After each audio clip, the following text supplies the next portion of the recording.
At first glance, from a great distance, the question of the fittingness of the continuation and renewal of an institute for Thomistic studies in our times might seem all too much like the risky prospect of redeveloping an abandoned mind.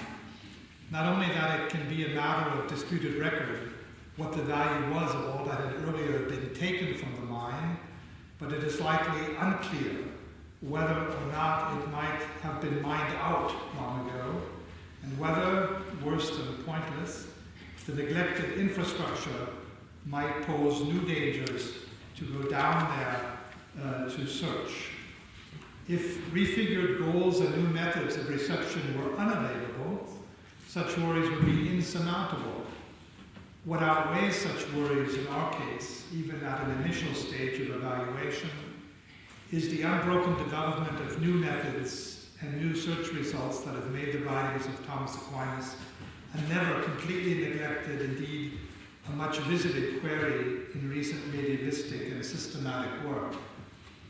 That is not meant to deny that there has been a shift in principle away from the kind of authoritative place the writings of Thomas once held in Catholic thought, nor is it the goal of this talk to suggest that we should seek that place again, even in its better incarnations. The loss of Thomas as Doctor Communis has helped us sharpen our understanding of Thomas as himself, of what was perceived in his own time as characteristic of his thought, how he situated himself positively or critically among his diverse sources and dialogue partners, how to identify his distinctive place among his contemporaries and ours. Attention to historical prefigurations can service its own surprising riches for systematic refigurations, but remembering anew presupposes a certain forgetting that belongs to the work of history. As Hans-Georg Gadamer once famously put it, quote, "In ways that are largely overlooked, forgetting belongs to the relation between retaining and remembering. Forgetting means not merely loss and privation, but, as Friedrich Nietzsche stressed, it is a necessary condition for the life of our mind. It is only by forgetting that our mind receives the possibility of a thoroughgoing renewal, the ability to see things anew with a fresh look, so that what was old and familiar now blends with what is newly seen into a multi-dimensional unity. In ways that are largely overlooked, forgetting belongs to the relation between retaining and remembering. Forgetting means not merely loss and privation, but, as Nietzsche stressed, it is a necessary condition for the life of the mind. It is only by forgetting that our mind receives the possibility of a thoroughgoing renewal, the ability to see things anew with a fresh look, so that what was old and familiar now blends with what is newly seen into a multi-dimensional unity." End of quote. The historically rediscovered Thomas, who stood at times quite alone in the midst of his own medieval controversies, is the same figure who later, for a time, was revered as the Doctor Communis of the wider church.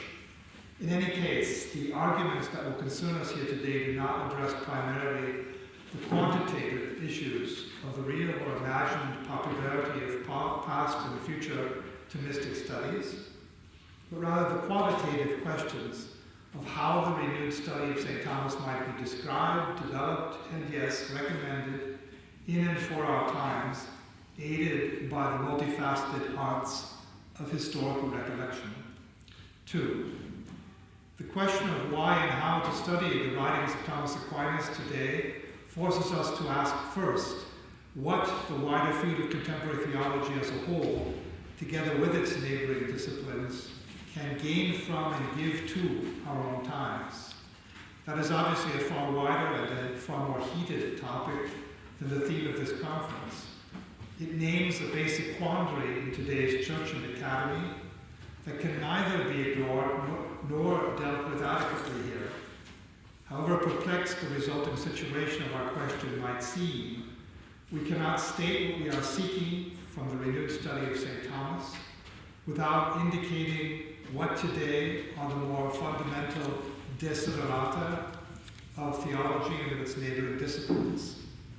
For an indication of what such an answer might look like, admittedly more pars pro toto than we would like, we can recall here from the 16th century a transformative but controversial study of Thomas's thought that has recently, including the last 20 years, found new transformative interests well beyond those concerned with Thomism, much less this phase of Thomism or this particular author, adding new controversies to the older ones, especially among contemporary German-speaking Roman Catholic theologians who are seeking to describe and recommend the general direction of their own theological research and pastoral practice. Because of its relevance for the global situation, I would like to recall briefly recent German language debates on the best possible reception and development of a few key ideas that were first made programmatic in Melchior Cano's De Locis Theologicis, and which, forgetting for a moment some of Cano's own preeminent argumentative goals, have been inscribed during the last 20 years into the so-called spatial turn that has signaled a far-reaching shift in the direction of the humane sciences. The refigurement of the topic of place in philosophical discourse and the bifurcation of the Loci Theologici into Loci Proprii and Loci Alieni have provided a language which, removed from the narrow context of Cano's own work and aims, has set parameters for the recent discussion of basic options for theological reflections today and for the near future. 3. Most of you know of Cano's uneven personality and controversial work in greater depth than what can be discussed here. While describing himself as a member Nostrae Familiae Divi Tome, Cano would also recall views of his own immediate teacher and predecessor, Francisco de Vitoria, and claim it as his duty to go beyond the letter of St. Thomas as the reverence due any master. That makes good sense, even if it hardly justifies the first part of a recent claim that Cano is separated from, quote, Cano separated from Thomas in essence and by an entire world, end quote. Admittedly, the worlds of the two friars and their practical aims differed greatly. Since the studies of Jose Ignacio Telechea y Tiberas on Cano's harsh critique of Bartolomé de Carranza, there has been a growing understanding of just how enmeshed even Cano's seemingly systematic work was in the vibrant political and juridical context of religious questions in his own times. I'd refer you there to a convincing article by Uri Forstova, whom we've already heard today, in 1989 in the Fribourg Zeitschrift für Philosophie und Theologie. Yet it was in Cano's earlier commentaries on the Summa Theologiae that he first identified most of the 10 Loci Theologici as categories of authoritative resources for valid argumentation about controverted theological issues. Cano recollected Thomas in the context of his own day, but he did so in a way that allowed us to view Thomas's work in the context of ancient dialectic, so even going back further, especially to Cicero, Aristotle, and Plato. This led to the discovery, sharper than ever stated by Thomas himself, of the locus alienos of human history, to which we will return. The Loci Theologici will provide the title and theme of Cano's modern opus, on which he lived from 1509 to 1560, in which Cano worked off and on for some 20 years prior to his death at 51 years of age. The 12 completed books out of a projected 14 were published for the first time in Salamanca some 3 years after his death, and reprinted a good 30 times later, well after their initial practical context had long been forgotten. The chief opponent of and driving motivation for Cano's work was the then new Lutheran rejection of scholastic theology as a whole. Cano's own defense of scholastic theology as a still vital source for contemporary theological thought, addressed particularly in the 8th book on the last of the Loci Theologici Proprii, surprises the reader with its sharp critique of much of what had already passed as scholasticism. He doesn't give a pretty picture of that. By the sharp polemic of a famously polemic author against the use of polemicism in theological debates, come back to the theme of the first talk today, and by its warning not to defend scholastic positions by simply appealing to the fame of its various great names, presumably including Thomas's own, but rather by tracing their thought back to the fathers, the councils, and the sacred scriptures which had featured among Cano's previous Loci Proprii of theology, and for which Cano saw the scholastic literature as too valuable a witness to be ignored. In contemporary terms, scholasticism is to be studied as a tool of ressourcement. 4. The key to the alternative that Cano develops here to Melanchthon's Loci Communes and its widely received discussion of the central topics and themes of Reformational theology is Cano's own implicit claim to be the better humanist, at least in the sense of utilizing to a greater degree the philosophical potential of Cicero's notion of the topoi or loci, as developed above all in his topics. Cano cites Cicero more than any other author.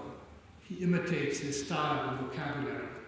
Thanks to Cicero's description in his Topica of certain kinds of arguments as initially related only extrinsicus to the matter of discussion, Cano was able to make the generic distinction between loci proprii and loci alieni, which, as we shall see, is the focus of most of the current German language interest in the work.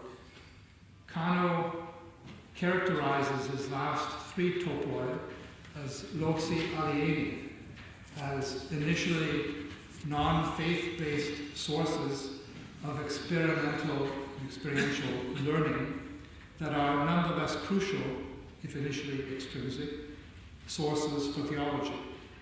Without them, there would be no theology. The very notion of locus, drawn from the philosophical topics, belongs to this group. They describe the 3 resources of the sciences, the history of philosophy and human history. So sciences, philosophy or philosophers, therefore history of philosophy, and human history. And with that, the category of the Loci. 5. The 2 most prominent and good part rival attempts at a contemporary reading and development in today's German language theology of the topics and their insights into the sources or places of theology can be divided into the integrative and the alienational interpretations. Integrative and alienational. As we shall see, both shifted away from an occupation with the author of this work or the immediate scope of his aims, practical aims, and both will argue in a direction, in fact, quite opposite to Cano's own, brushing history against the grain in an attempt to see things anew with a fresh look. Both suggest the refigurement of the Loci Theologici as local theology, a theology in conversation with a spatial turn of recent studies in humane sciences with a new sense of situatedness. The alienational direction of this local theology is most prominently represented today by Hans-Joachim Sander's development of Elmar Klinger's renewal of interest in Cano's suggestion, while the former, more integrative project that has been developed by Bernhard Körner's systematic extension of Max Secker's responses to Klinger. In other words, the alienational model has been developed especially by Klinger in Würzburg and then Sander in Salzburg, and the integrative model by Max Seckler in Tübingen, and then by Bernhard Körner in Graz, so that the discussion has shifted from Germany to Austria. What might escape the notice of more popular descriptions, not one but both models have been proposed as a programmatic path towards securing a freedom for theological research that is in a direction that is initially perhaps quite at odds with Kano's original purposes, even while developing the topical model of his work. The integrative reading promoted by Seckler's notion of epistemological Catholicism suggests a convergent theory of truth that brings together, that integrates, the two genera of loci, the proprii and the alieni, in a relation that could be represented, if you will, by the two foci of the lips. In this, it approximates as well many of the features articulated elsewhere by Paul Ricoeur, who argued in his studies the self as another for this kind of tension and unity between an initial and abiding sense of selfhood and its increasing relationship to the other than self, or to the other than subjectivity, that only together constitute a genuinely flourishing self with and for others in just institutions. Along similar lines, Max Seckler's sense of epistemological Catholicism insists on the need to integrate progressively alongside the loci alieni all the distinct loci proprii, which might for a time seem at odds with one another. Say, for example, tradition might seem at odds to a magisterial declaration, but which in this complementarity make it not less but more capable of relating to the loci alieni. But let us begin with the alternative model, and that is my number 2 here, the alienational development of the loci theologici, number 6 in the Arabic numbering. The alienational interpretation of the loci, while occasionally endorsing the same elliptical metaphor that is suggested by Ricoeur and Seckler, seeks by means of a simpler and incompatible local model of the outside and the outsider, das Außen in German, the normative dominance of what initially were foreign and non-congenial or alien sources, which become the normative standards and locations of theology, precisely as loci alieni theologici. The future identity of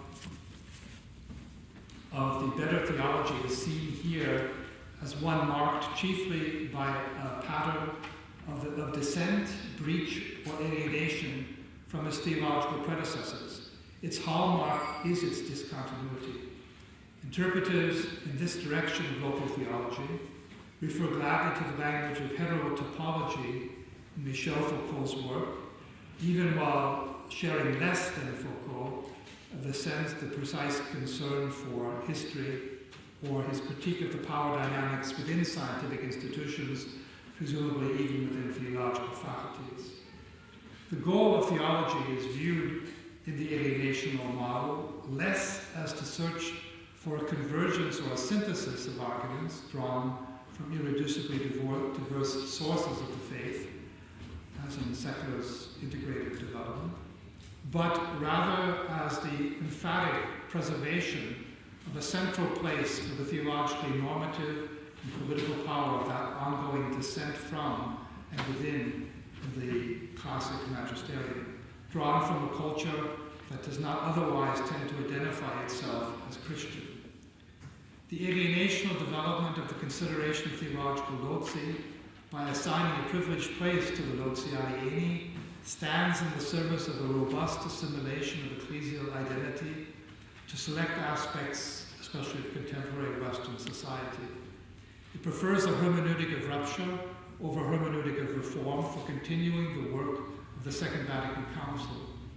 Given the external sources selected without much account of by whom or how the selection occurs, it often appears as a force of ecclesial self-secularization.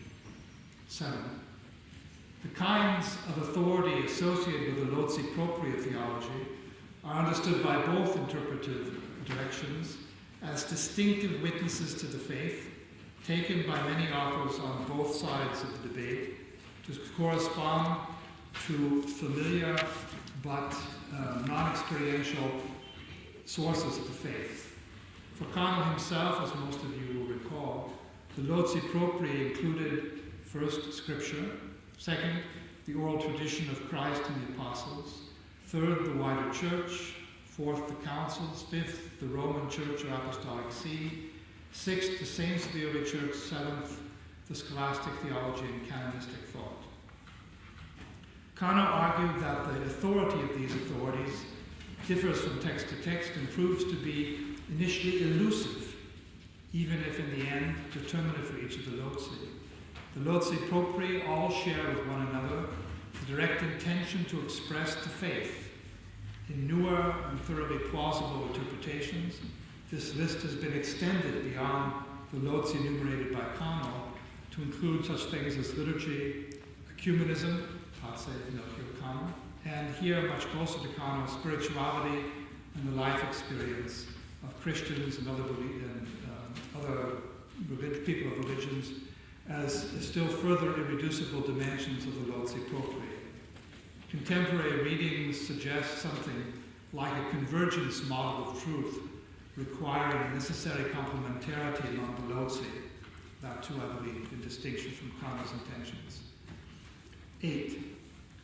Of a different genre, not indigenous to or directly expressive of the Christian faith, Cano also identified three classes of the loci alieni as essential for theological argumentation and, at least implicitly, for maintaining and developing faith itself.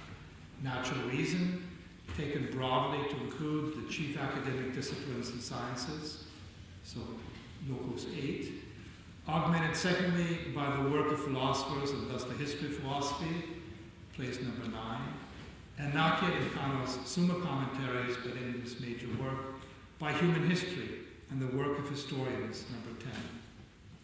All three of these loci alieni denote positions of direct or indirect experience, potentially if not actually one's own, by which or within which faith must be tested, affirmed, and reinterpreted. 9. The loci alieni, including the final site described by Cano in a long and innovative book 11 as Historia Humana, are viewed by proponents of recent alienational interpretations chiefly as expressions of our own and our own time's immediate experiences, as contemporary history, if you will. The history of historians discussed by Cano is often reduced by the alienational model to an attentiveness to current trends, arguably a shift away from diachronic alterity. It threatens to lose sight of what Johann Baptist Metz, using a term made famous by Ernst Bloch, had described in 1979 as productive non-contemporaneity. By privileging the synchronic sense of history to current events, this direction of local theology has little to set against the collapse of ecstatic temporal imagination into the horizon of the present, as it is articulated by the sciences and technologies of an increasingly managed academic institution in the fields first addressed in area 8, select late modern and postmodern philosophers, development of locus number 9, and alongside contemporary Western European cultural trends, so in the sense of human history, or the final locus. These trends, now interpreted synchronically, are often numbered among the positively charged sigma temporal that urge an accommodation of present-day pastoral practice to contemporary customs previously thought to be at odds with the ecclesial community. Cano's interest in the recollection of diachronic temporality is replaced here by a more synchronic attention to the facticity of our own day, viewed with minimal regard for earlier epochs or for the saeculum futurum. The alienational interpretation of the loci develops local theology with 4 steps that lead progressively away from Kant's analysis of his new discovery. First, local theology means here less a unity and tension between the 2 groups of Lotzi than it does a decisive shift of gravity favoring non-theological sources and outside contexts, so-called Ortswechsel. Secondly, within the group of non-theological sources, history is accorded more weight than natural reason or philosophical discourse. Thirdly, history is considered here, as was said, less in its diachronic quality than as a synonym for movements within the cultural world of our own times. The fourth difference suggests a new ease of discernment, not the scrutiny of, say, Gallium et Spes 4, that renders superfluous Kano's hopes to resolve the uncertainties of history and historians. In Book 11, Kano had thematized the difficult but not insurmountable challenge that conflicting historical claims can pose to those wishing to utilize history in theology and other sciences. He brought over 20 examples of contradictory claims to facts of sacred and secular history, but he then also suggested how to resolve these 20 conflicts decisively, or at least plausibly. Kano offered a rough account of which historians are most reliable for which fields. Where a consensus of historical judgment is reached, he tells us, it can be viewed by the theologians as having the same certitude as evident human reason. By this process, Kano recalls Aristotle's original sense of topics as a method for developing rational plausibility precisely for fields of initial uncertainty. This need for adjudication among conflicting claims characterized Kano's treatment of each place, certainly more than it did his own temperament or the practical motivation of his work. No locus of theological argumentation, from the scriptures to scholasticism and on to human history, is suggested as providing its resources without the need for examination and some method of providing it. The topics had from the beginning been developed as an art for plausible reasoning within still disputed realms. Number 10, an excursus on the post-conciliar readings of the Council.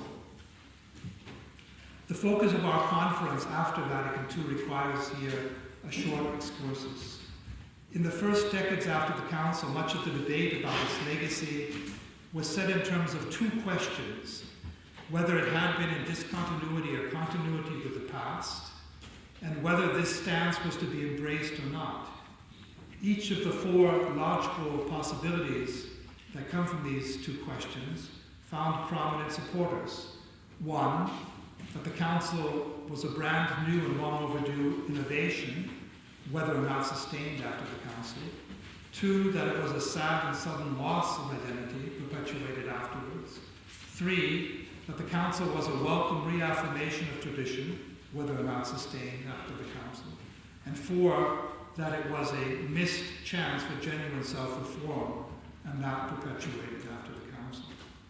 As a result of historical studies around the 40th anniversary, the discussions and texts of the Council as a mix of discontinuity and continuity were documented in great detail.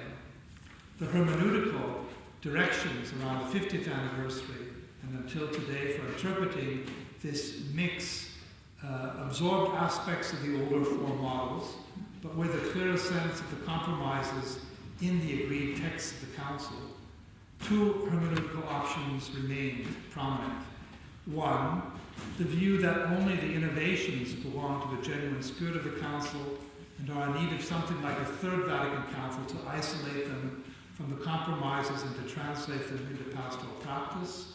And 2, the view that the Council's conscious ambiguity was a mandate for a future theological synthesis of the heterogeneous moments and a pastoral reform corresponding to such a synthesis.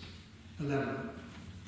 In his commentary on Gaudium et Spes for the Heidelberg Theological Commentary on the Second Vatican Council, edited by Peter Hünemann and Bernd Joachim Hilberach in 2005, Hans-Joachim Sander of Salzburg has developed a thoroughgoing appropriation of the language of local theology and the spatial term, unmatched among the many studies of the Council. He develops a whole vocabulary and logic of local theology in order to analyze Gaudium et Spes and bring the spatial term into dialogue with the signs of the times, with the temporal image. Characteristic of this discussion after the year 2000, Kano is referenced directly only 3 times, but his distinction between the Loci Propri and the Loci Alieni is basic to Sander's entire project. One might say that Kano himself had been forgotten so as to recall and reconfigure local theology.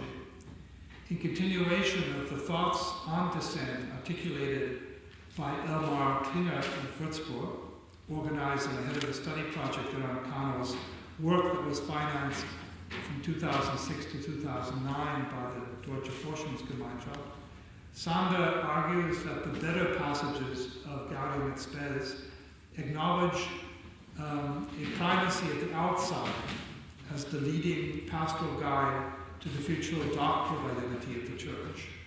He succeeds in combining this local metaphor, inside-outside, with the temporal one of reading the signs of the times. To this end, however, he passes over the increasing nuance that the Council itself had brought to the task of reading the signs of the times, which to a large degree had been thanks to a moment of ecumenical learning initiated at the Council by the interventions of Lukas Fischer, the official observer from the World Council of Churches. Sander devotes much more space, but even less sympathy, to the still unedited memorandum written and spoken by Karl Rahner for the German Bishops' Conference at Fulda at the end of August 1965. Well known, if still unedited, ever since Turbanti's pioneer study of the Pastoral Constitution. These two not unimportant details are symptomatic of the limits of the alienational model of place. The attention to the outside demands its integration by the subject who seeks to include it without loss of its ability to do so. Now my 4th section, number 12 here in your thesis list, the integrative reading of the Loci. An alternative path was opened after the Council by the integrative interpretation of local theology as developed by Mark Seckler in Tübingen and by his student Bernhard Körner, now in Graz. This rereading of Kano's suggestions seeks more programmatically than the alienational model the need for the abiding dialogue of sources from the two groups as key to the identification of a distinctive and genuine Christian faith. And yet, this alternative to the alienational model is not merely a model of reaffirmed self-identity, an ideal that arguably had guided Kano's work, just as little as the hermeneutics of reform for the Council is not simply an assertion of continuity, but is a view of the mix of continuity and discontinuity. So too here, the integrative model is a view towards combining the Loci Alieni and the Loci Propri. The integrative reading developed recently describes the Loci Propri as Bezeugungsinstanzen, as faith witnesses, the Loci Alieni as Bewährungsinstanzen, as witnesses apt to test the veracity and resilience of such testimony. It insists programmatically on the need for both. It sees as necessary the heterogeneity of the Loci, or sources, drawn from both genres, but also the multiplicity of source types found within each of the two generic groups. This distinguishes the integrative model of multiple Loci from the simplicity of integralism, whether in the 16th century or the 20th and 21st. Drawing on the work of Hermann Josef Pottmeyer, Körner sees a fourfold need to augment Kano's categories, first by a topic, adding to the Loci Propri such places as liturgy and spirituality, adding to the Lozi Alieni such places as interreligious dialogue. 2, a pragmatic on the interrelation of both kinds of Lozi, or of all the Lozi to one another. A criteriology of testing each of them. And finally, a hermeneutic regarding their meaning, implications, and limits. The program of epistemological Catholicity, suggested first by Körner's teacher Mark Seckler, first published in the Festschrift in 1987 for Josi Ratzinger, already prefect of the Congregation for Faith, was a sustained argument against, among other things, a reduction of the Lozi propria of Catholic identity simply to the decisions and contemporary representatives of the magisterium.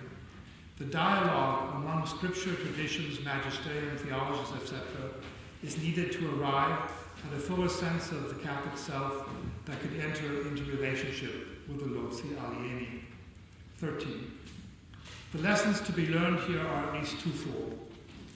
The devaluation of the distinct sources of identity can lead the alienational interpretation despite its sometimes romantic emphasis upon local terminology, inexorably towards what Marc Roger has described as the non-place of homogeneity and assimilation. It lacks the uncommon reading of common resources. What ceases to come from and inhabit a particular place and situation starts to resemble all the others. In the language of the spatial term, it threatens to become a non-place. The standardized shopping mall, or the airport, or the fast food outlet, very much the same around the world, are examples of the kind of contemporary non-places that Marc Roger describes. The assimilation of Christian existence to a common sociological facticity, like the replacement rather than the augmentation of the academic sphere of genuine theology by comparative religious and cultural studies, is in danger of this kind of accommodationalist form of placelessness. 14. On the other hand, not only the neglect of the multifaceted sources of identity shared within the genus of proper places, but also the inattentiveness to the initially outside resources, such as sciences, philosophies, and history, would prove destructive of the selfhood that is capable of flourishing only in fruitful alterity or in relationship to the other. One is reminded of John Henry Newman's insight that the power of assimilation that is necessary for genuine development of doctrine is corrupted by assimilating too little or too much. One is reminded of the dialectic of self and other and recurs oneself as another, or, as recent studies of Therese Corey on self-knowledge and Thomas Aquinas have shown, Thomas himself insisted programmatically in his own metaphysical epistemology on the interdependence and gradual growth of limited self-knowledge and the intentionality of the other, both grow together or both languish together. 5, Roman 5, number 15 in your text. Historia Humana. Cano's final and most innovative locus alienos is the witness of human history. In Book 11, Cano criticizes Sepulveda for false conclusions stemming from a weakness of historical reason. What will appear in Cano's opus magnum as the 10th and final locus of theology, Historia Humana, including biblical, ecclesiastical, and secular history, was, however, as Cano admits, even in Thomas's work, hardly an explicit theme. The explication of human history as a locus of theology is, as Cano knows, his most single important development or discovery beyond the letter of Thomas's thought. Cano announces that the recognition of human history will someday in the future open new horizons for theology, but he says that he hesitates to assert just how important he thinks human history will be, as he says, quote, lest he might seem to be promising golden mountains, as he put it, apropos gold mines. 16. Cano faced a dilemma here. On the one hand, the need for history seems so obviously necessary for and present in all theology and the other sciences, that he worried if its necessity could be established argumentatively. On the other hand, and for nearly opposite reasons, historical works seem an unreliable constituent of theology, given all the imminent contradictions among science sources and historians. Kano will answer that the truth of history is neither so evident nor so elusive as to be incapable of being confirmed by its own rational plausibility, case by case. Of the two alternative contemporary developments of Kano's local theology, the integrative model stresses more programmatically the abiding difference between loci proprii and loci alieni, and takes more seriously the need established by Kano for discourse among all the loci in order for theology to attain an epistemological Catholicity, which is available only as a synthesis of the unitive goal and plural view of its sources. The alternative views that these two forms of base of local theology offer regarding the continuity and discontinuity between Kano and Thomas point to the further question of whether Kano and or Thomas, in their views on the experience of human history, maintain a sense of the need for resources of faith that are distinct from the passive experience of human history and cultural facticity. The latter might be extrinsic to theology, even faith, but they are arguably nearer to the place from which those called to faith begin ever and ever again. This sense of experience is not extrinsic to us.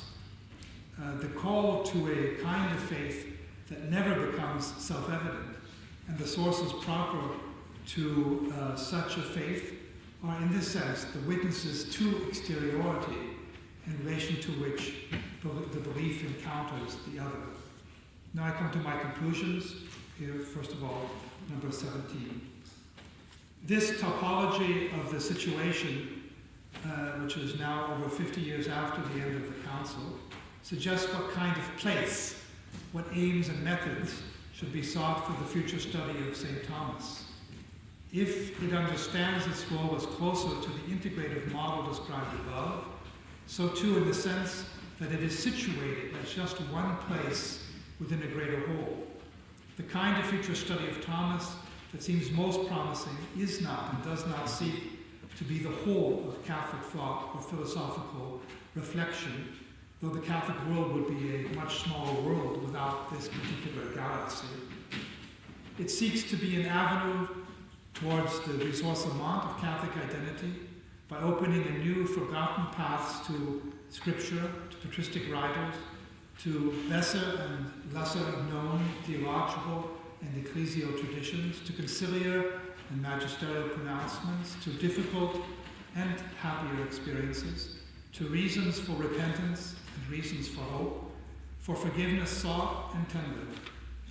This many-sourced identity will come into its own only by its relation, appropriative and or critical and or paracletic to the other, including to non-theological sciences and legal systems, and to the works of philosophers new and old.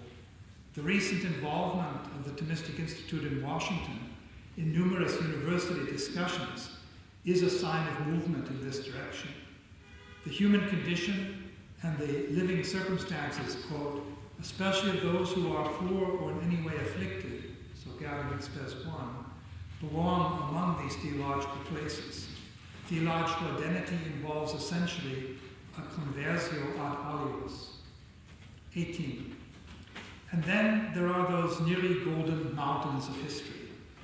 What has arguably enriched the study of St. Thomas most since the end of the Council is a renewed sense of history. In his commentary on Aristotle's De Memoria Reminiscentia, Thomas stresses Aristotle's distinction between a memory that keeps the other present and the recollection, which is a search at places of earlier discovery for what we sense we have at some point forgotten. The former is common to many of the more developed animals, Aristotle tells us already. The latter is proper to humans. The discipline of history differs from simple celebration of the past in that it is dedicated to this very human kind of search. The productive use of history means that the cards are reshuffled. Much of what had seemed settled is set aside or forgotten. Much of what had been forgotten is recalled. Forgetting can be a blessing or a curse, depending on whether it conditions or prevents needed recollection in their own new light. History is the art of guiding us to the best sorts of recollection and forgetting, including, as already noted, the brief forgetting of Thomas as doctor communis, or the whole essence of Christianity, in order to recollect Thomas as the very programmatic lux in tenebris that he brought to his and later times. Number 19. The Instituto has been blessed to have had in the last 10 years the guidance of Father Walter Senner as its praeses, whose historical work has done so much to recall forgotten dimensions of the historically situated thought, lives, and contexts of many figures, most prominently Thomas Aquinas, Albertus Magnus, and Meister Eckhart, and figures who, like John of Sterngassen, have tried to navigate their way among them. This has allowed us to forget many of an established identity or opposition that had become too fixed and stereotypical to do justice to the past or to the future. In his work, Walter Senner has proven himself a master, not just of content, but of method. His work on Sterngassen was also an experiment in editorial method. To make available new methods for historical research is a gift by which a teacher enables students and colleagues to continue this art. History becomes then a significant part of the misericordia veritatis, which is or should be the driving motivation behind Dominican scholarship. 20. And there is the final moment that I wish to mention, a necessary but distinct part of the conversio ad alios. No one will have understood the thought and purposes of Walter Senner unless he knows the medievalist and librarian is also a political thinker and actor. My own first vivid memory of Father Walter taught me this lesson at a very large and public conference in Hanover in the year 1991 on European unity, where Pater Senner took the podium to warn with a good dose of paresia against new animosity towards Eastern Europe. It was a similar lesson to the one everyone can still study in a more basic context in the volume that issued from Walter Senner's lecture as Master of Sacred Theology in the year 2014, in which he spoke on Thomas Aquinas and politics. I think he has found a fitting successor in Thomas Joseph White, into whose hands he can entrust this feature of Thomistic studies, not to be concerned just with the past, with bewahren, but enriched by that form of alterity to help themselves and others stand firm in the test of the present and future, and bewähren. Thomas saw the intellectual life as a work of mercy, and he saw mercy as a form of solidarity and hope. May the study of St. Thomas at this institute provide its paracletic witness to mercy and truth, to solidarity and hope. Thank you.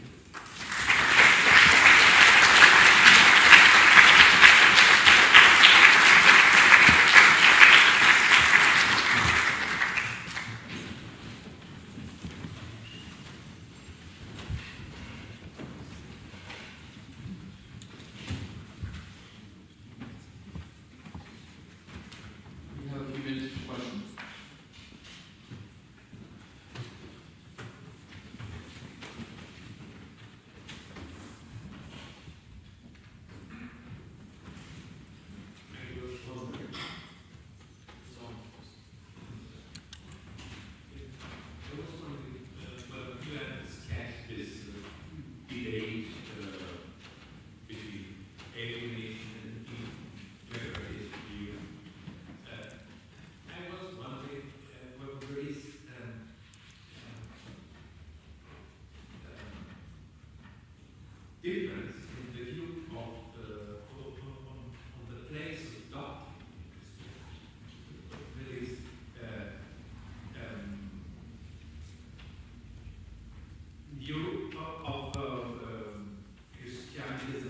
of life. And what is the place of doctrine in this form of life? I'm not sure that I understand exactly, but I'll take a try, and if it's not what you mean, then tell me. But it's a sense of doctrine as something which is truly temporal. That is to say, it has a past, it has a present, it has a future. And it's not something which, it's a living organism. In some sense, it's John Henry Newman's sense of doctrine as something quite analogous to an organism that needs to grow and has many aspects to it. My question is that there is a view of Christianity that praxis is a form of life, where there is no place for doctrine. That's it. I had the impression that in some of the theologians you have mentioned, there is no place for doctrine.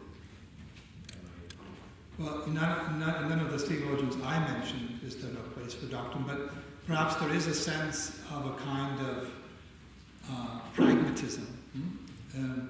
I think of Alistair MacIntyre, who once diagnosed the problems of the times as being identifiable on the symptoms of the two creative presidents of managers, of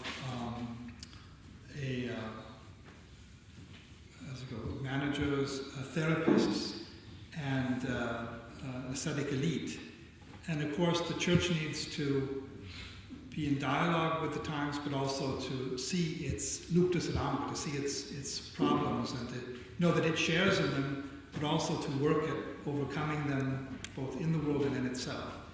And if the church would become a place where you had managers in charge with co-workers, ministers who were just therapists to tell people that things were okay, and that just especially directed to the aesthetic elite, those who could afford to shape their lives in ways that are nice, then that would not be the church that the times need. The times need a different kind of church because the times also need to challenge themselves in that regard.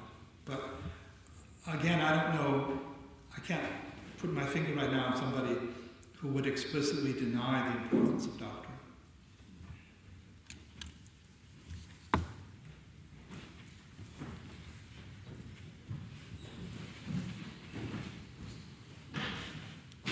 Thank you very much, Professor, for your presentation.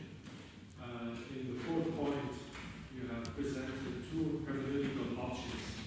One, only the innovations count, and second, a mandate for future theological synthesis.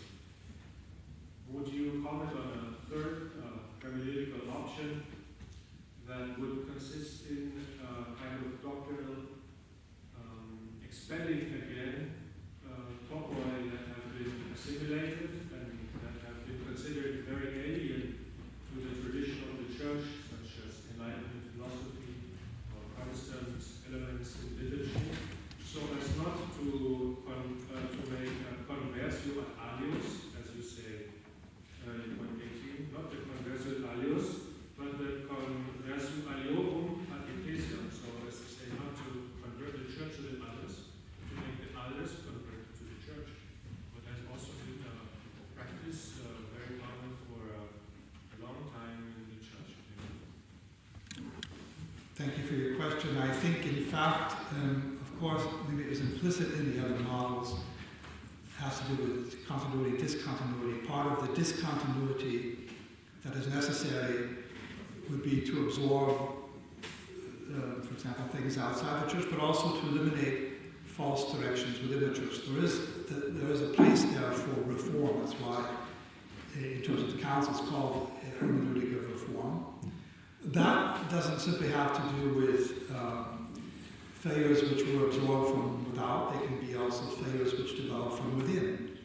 And of course, there's a need, if you like, to balance the hermeneutics of gathering in the sense of things with the hermeneutics of suspicion.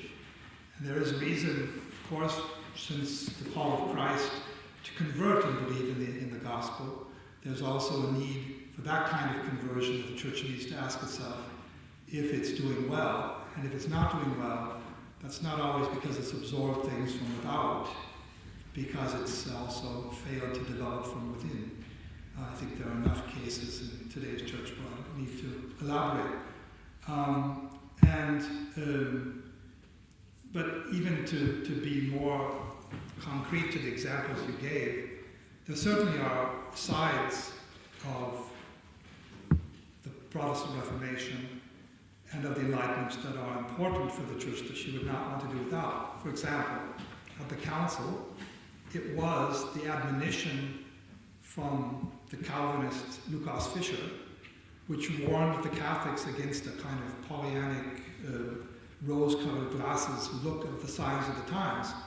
It was because of the admonitions of the Protestant side to remember that we are very corrupt in the way we read the signs of the times, and we need to examine them in the light of the gospel, that you had that marvelous nuancing in Gaudium et Spes 4, to read the signs of the times, to scrutinize them in the light of the gospel. That wasn't the initial Catholic impulse. The initial Catholic impulse was to say, well, God does many things, wonderful things in our lives, and we can just praise them.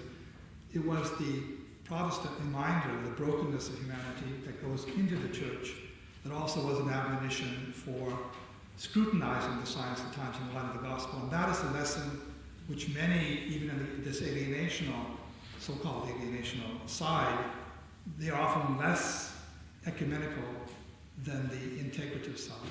And so I think what you mentioned is a wonderful field for larger discussions, but I wouldn't fall into this polarity of saying that the Enlightenment or the Reformation is the source of some of the things that need to be reformed in the Roman Catholic community. So at times, yes, but at times we have very different sources for that which needs to be reformed.